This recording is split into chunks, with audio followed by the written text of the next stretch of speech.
పరిస్థితుల్లో మనందరం ఒకనాడు తెలంగాణ సమాజంలో కావచ్చు, దేశంలో కావచ్చు, శ్రీమతి ఇందిరాగాంధీ గారు, పివి నరసింహారావు గారు తీసుకొచ్చిన agriculture ceiling act, urban ceiling act ద్వారా జాగీర్దారులు, జమీందారులు, భూస్వాముల దగ్గర ఉన్న వేలాది ఎకరాల భూములను, కొన్ని లక్షల ఎకరాల భూములను సేకరించి దళితులకు, గిరిజనులకు అసైన్మెంట్ పట్టాల పేరు మీద భూములు ఇచ్చారు.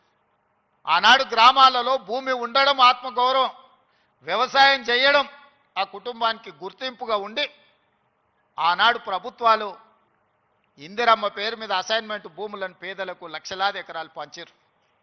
ఆ తర్వాత పోడు భూముల పట్టాలు 25 లక్షల ఎకరాల అసైన్మెంట్ భూముల పట్టాలు దళితుల, గిరిజనులకు ఇస్తే 10 లక్షల ఎకరాల భూములు ఆదివాసీలకు పోడు భూముల పట్టాలు ఇచ్చి ఈరోజు ఈ రాష్ట్రంలో దళితులు, గిరిజనులు భూ యజమానులుగా ఉన్నారు అని అంటే ఆనాడు తీసుకొచ్చిన అగ్రికల్చర్ సీలింగ్ యాక్ట్ అన్న సంగతి ఈరోజు మనందరికీ తెలుసు. లేటెస్ట్ న్యూస్ తెలుగు మరియు ఇంగ్లీష్ అప్డేట్స్ కోసం ఇప్పుడే క్యూన్యూస్ అఫీషియల్ యాప్ ని ప్లే స్టోర్ నుండి డౌన్లోడ్ చేసుకోండి. సరికొత్త సమాచారాల కోసం క్యూన్యూస్ వెబ్సైట్ ని ఫాలో అవ్వండి. ఛానల్లో ప్రాంతీయ, జాతీయ, అంతర్జాతీయ వార్తలు వీక్షించండి. లైక్ చేయండి.